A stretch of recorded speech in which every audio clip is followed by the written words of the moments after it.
Hey everybody. So now doing the third installment of my quitting SSRIs journal. And this I had wanted to do one a week, and I did an extra one earlier this week, but now we're on the regular schedule. It's now officially been 1 week of reduced dosage, and I want to talk about everything that's been on my mind. First of all, of course, patreon.com/JordanOwen42. You help me grow the channel, yada, yada, yada. I don't want to work anymore, yada, yada, yada, all that stuff. Anyway, so the, the thing that's been on my mind, it's interesting. I've had to kind of really start working on how to actively interact with my brain as I've started doing this, because what I've realized is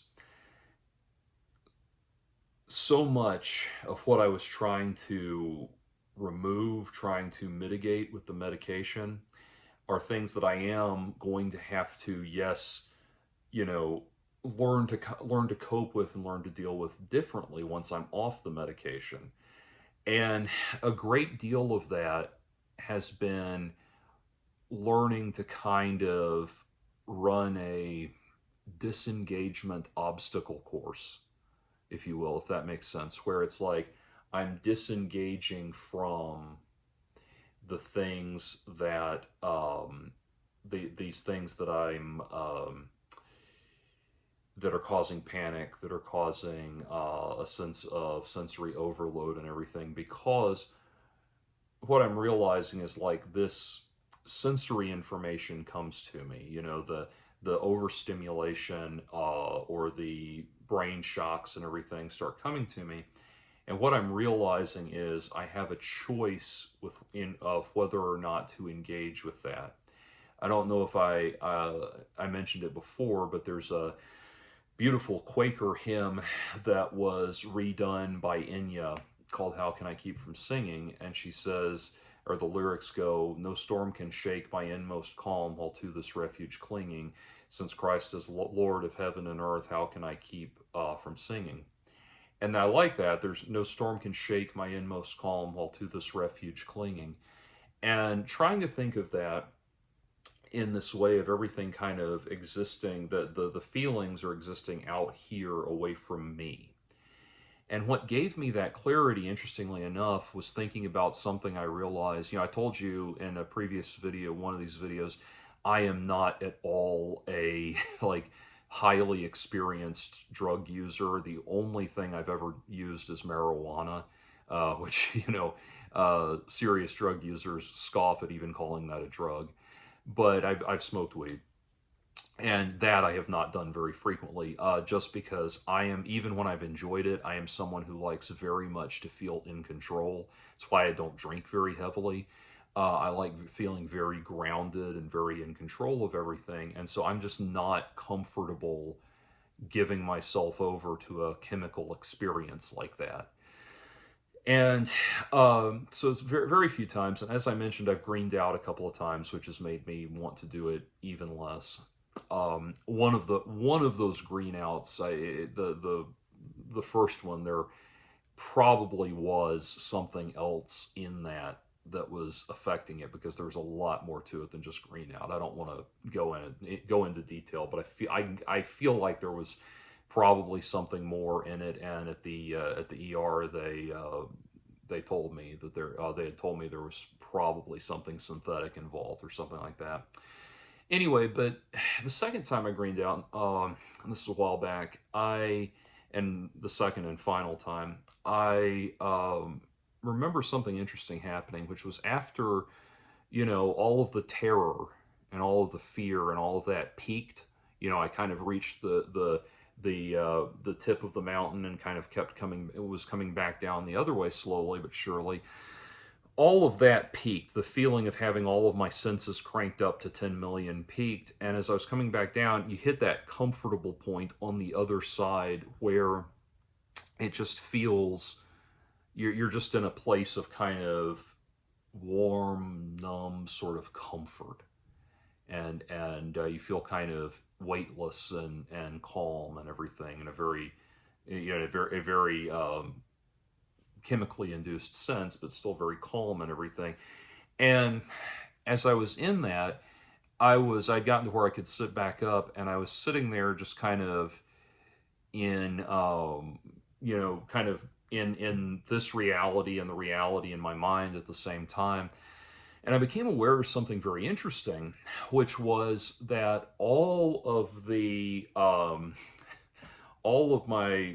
my doubts and my fears and my shortcomings and my embarrassments and my failures and everything, all of these negative things that I thought were the blueprint for me, these things that felt like attached to me in a way, in terms of how much they impacted how I saw myself and everything, they all felt like they were like floating out here apart from me. For the first time, something in that trip for the first time made me feel like I was separate from all of these things. It was like this feeling of I exist apart from all of these things. That I'm realizing these are reactions. This is all my reactive mind, my lizard brain that's holding on to all these things that's made this thing, but this thing is not me. It's a shell that surrounds me, a shell of embarrassment and personal shortcoming and emotional pain and all that surrounds me, but it's not me.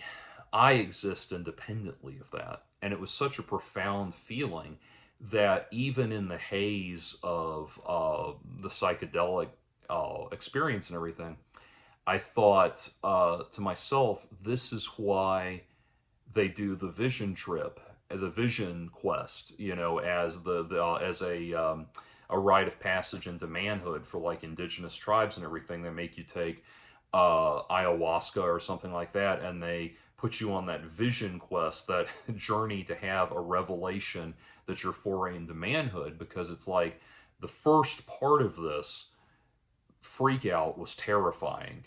And by the way, this probably sounds funny. I mean, this happened from 50 milligrams of a legal Delta 8 mellow fellow gummy was what caused it. And that probably sounds ridiculously, pathetically low to avid cannabis users and everything. But I don't do this very frequently at all. I am someone, I really, as I've said before, I really like feeling in control. It's why I don't drink and everything and all of that.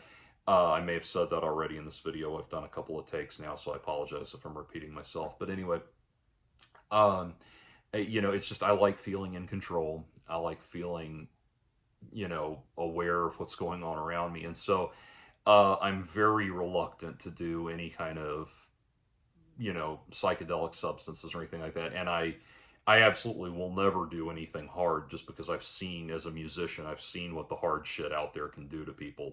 I've seen it a lot. You don't fuck with that. But anyway, but this was, but I was realizing, I thought to myself, like, this is why they do that, because you have this vision quest where the first half is terrifying, and then once you've pushed through the terrifying part, you're into this, this realm where you can have this inner revelation that's going to stick with you and stay with you, because it's very profound, the feeling of that.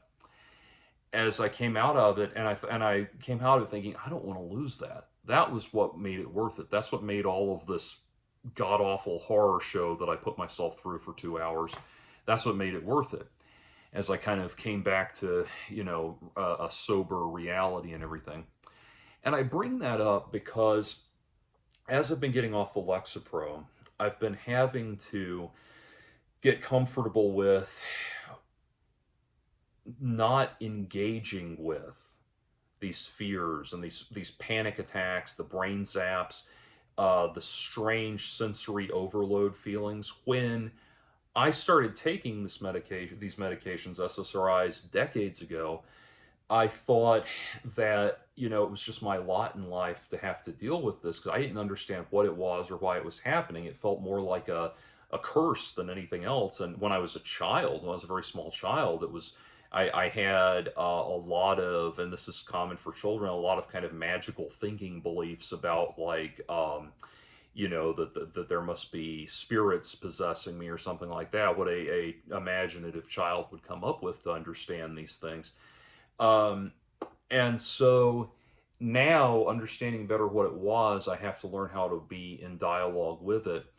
And that feeling of like I exist outside of all of this that's going on around me, that autonomy and that awareness has been very important for me because, as I mentioned before, I've had some moments of panic and everything. It's not been, it has not been outside the bounds of what I experienced before. When I was on the medication, I was still experiencing panic.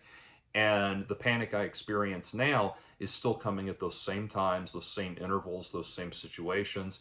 And so that's a good sign, which is I'm not, by going off the medication, I'm not going off the rails on a crazy train. It's not expanding beyond the existing borders. I just need to focus on managing those feelings on my own rather than looking for a chemical dose that's going to do it for me. And so being aware of not accepting the invitation that's presented by those feelings. I think, I've been doing a lot of inner child work for this and for therapy in general. And I've realized that what's happening when I get some of this sensory input, my AI therapist had a very good observation, which is you need, these physical sensations you're getting are invitations. They're not, they're suggestions. That was the word he used. They're suggestions, not requirements. It's suggesting, here is this feeling. I'm turning it over to you how to react to it. And for so long in my life, my reaction to that, when I'm having panic, anxiety, all of that, my reaction has been to tell, my inner child comes running up screaming and says, we're in danger. Let me take over so that I can get us help. I need to find us help out there. I'll embrace the panic, and having embraced it, I can, show it to somebody and get us the help that we need, which is somebody telling me, hey, it's okay, it's all right, you'll be okay, that kind of thing. And I realized that's what I was doing. And now I'm trying, and so I've started, as I've dealt with panic now, I've started focusing on first recognizing the symptoms.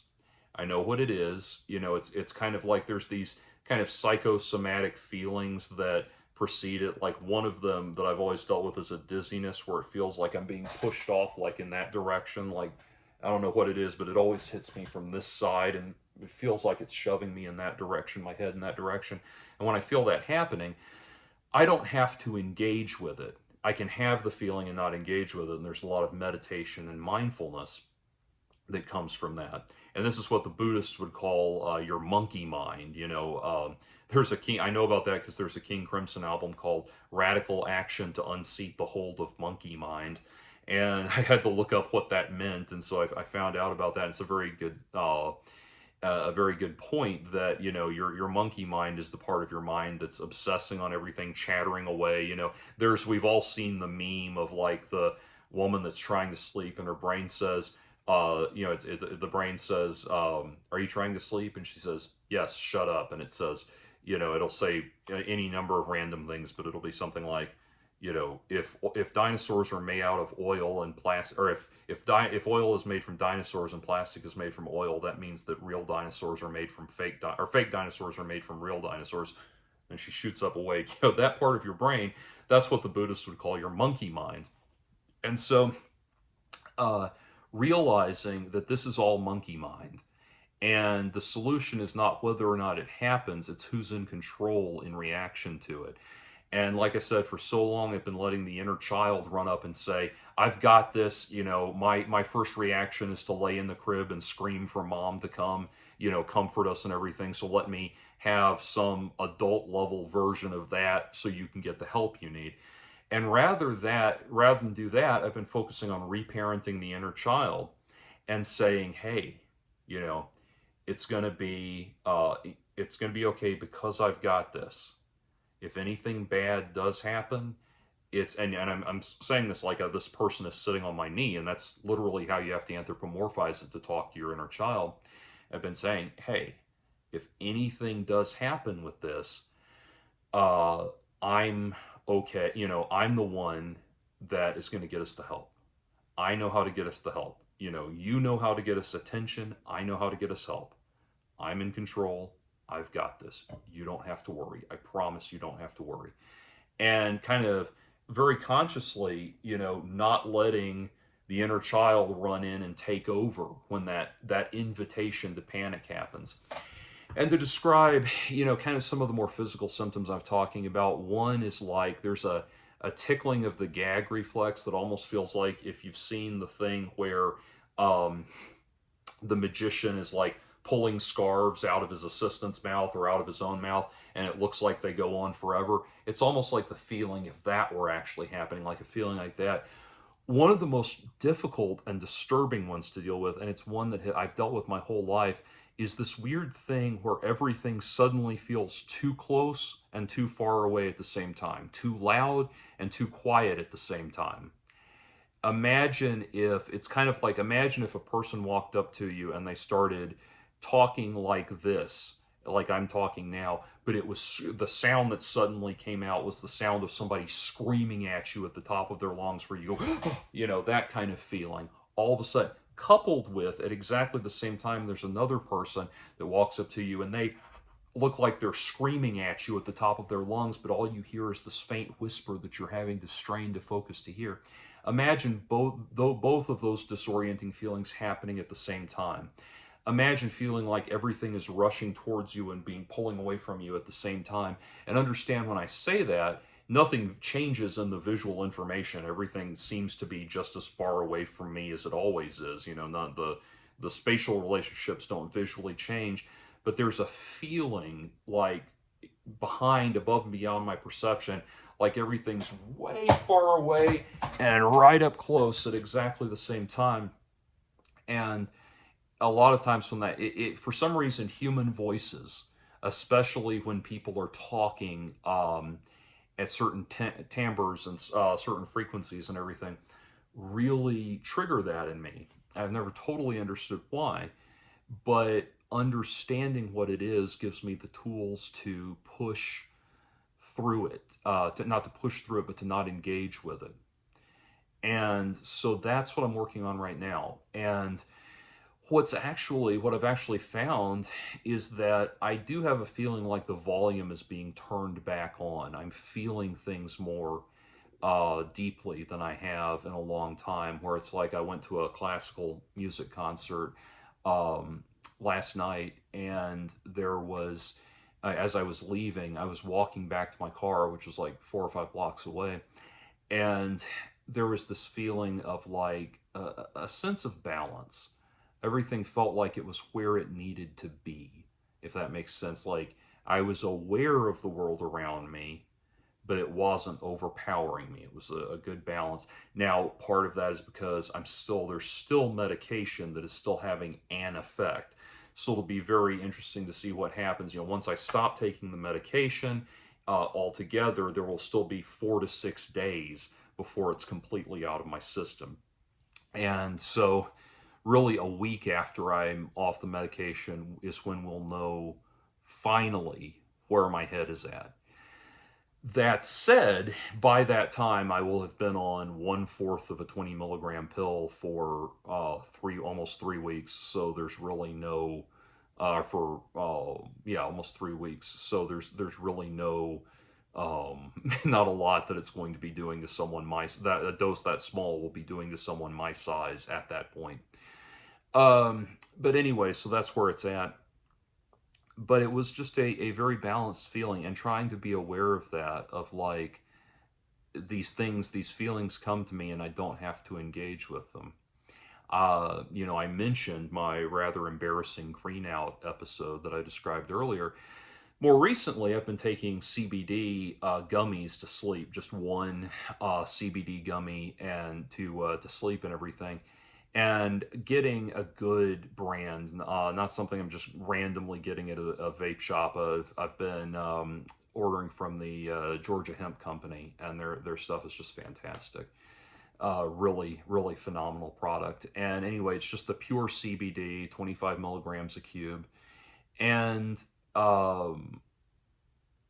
amazingly, because I described the freak out that I had trying that Viagra tablet, the 100 milligram Viagra tablet recently. And I described that and how I felt, that really put me on edge, because ever since then, whenever I just take my regular CBD gummy, I've been having these really intense, scared, on edge feelings like I'm going to have another freak out. You're not going to have a freak out on 25 milligrams of CBD. It's just going to make you very calm and very sleepy, and that's it. I've been taking it for sleep. But when I take it, I've started taking it. After that happened, I started having spikes of anxiety when I would take it, because I was like afraid something was going to, go wrong or something like that. Um, and even though I've taken like this, I've taken, dozens of these things at this point, and it's never been a problem. But anyway, so what I started doing was taking like half of it and sitting there in bed and using that as an opportunity to practice not engaging with these fearful things as they come to me and everything. These fears come, working with the inner child. We're just going to we're going to observe it, but not take it over. So, and it's been good. It's been positive. It's been working a lot better. And my mood has felt very balanced. I haven't had, aside from the occasional spikes of panic and everything that are kind of readjustment periods, I've not had any real anhedonia. I've not had any, like mood swings or anything like that. And so it's been a positive experience overall. I'm glad I planned my vacation around this, where I'm going to take my vacation when I'm off this, and I'm going to get to go enjoy this. And my girlfriend and I decided we're going to make a travelogue, travelogue kind of thing of the vacation we're going on. I'm not going to say where it is until we've already done it, but I'm going to make that travelogue, and it's kind of a celebration. You will not see her; she does not want to be in this at all, on camera at all. But she will be the one holding the camera, most likely. Um, and so we'll do that, and you'll get to see all of this. Is a place I used to go to in my childhood and everything, vacation at in my childhood, and I've not been back in about 30 years. So it'll be interesting to see if it's if it's every bit as charming and fascinating as it was when in the early to mid 90s. So anyway, we're both really looking forward to it. We're really excited. I'll show you some. I got my. Oh, by the way, I did finish Uzumaki, by the way, and to the people who are asking, yes, I'll do a separate commentary video on it. But I decided what my vacation reading is going to be. I got Liberty and WLT, A Radio Romance by Garrison Keillor. I've been on a big Garrison Keillor kick recently. And then as I was leaving the bookstore today, I found this book, The Reluctant Fundamentalist by Mohsin Hamid. It's told in the second person. It kind of reminded me of The Fall. The premise reminded me of The Fall by Albert Camus, and so I thought, well, that's very much up my alley, so that's something I'm going to read fairly soon. But anyway, yeah, so I'm super excited for that. Probably we're going to be doing out and about doing stuff, so I won't have time for as much reading as I want, but that's going to be okay. And this is going to be, I've decided, I've planned out our trip and the route and everything like that. And I've decided that this is going to be, I'm putting aside, doing some extra, got a third gig coming up, third job coming up. I'm going to do, on alternate, throughout the week, alternate days in the week. And I'm going to be putting money aside from that, because I decided what I want to do is this time we're going to do all the touristy shit that, like, we when I would go on vacation with my parents, they didn't want to do, the stuff, the see the big giant whatever fascinating thing, go in this haunted house, all that stuff, all the roadside attraction stuff and all that. We're going to do all that shit. And I know there's like specific things that I never got to do. I know it's going to be, it's going to be super cheesy and silly, but I want to do it anyway, just to see all of the stuff you see in the brochures and the welcome centers and everything, that kind of stuff. So, the big giant head whatever, of lettuce or whatever, you know, just the giant ball of twine, stuff like that. So it's going to be very Sam and Max hit the road, and I'm looking forward to that. Anyway, so positive stuff, good times all the way. And it occurs to me that you, my loyal viewership, even if you go all the way back to the uh, late 2000s when I started doing this nonsense here on YouTube, y'all have only known me on medication. You've known me during times when I was off the medication cold turkey, but those didn't last very long because I had to go on it. So we'll see. Hopefully this, you know, perks me up a little bit more in the videos too and everything. But that's my report. So far, so good.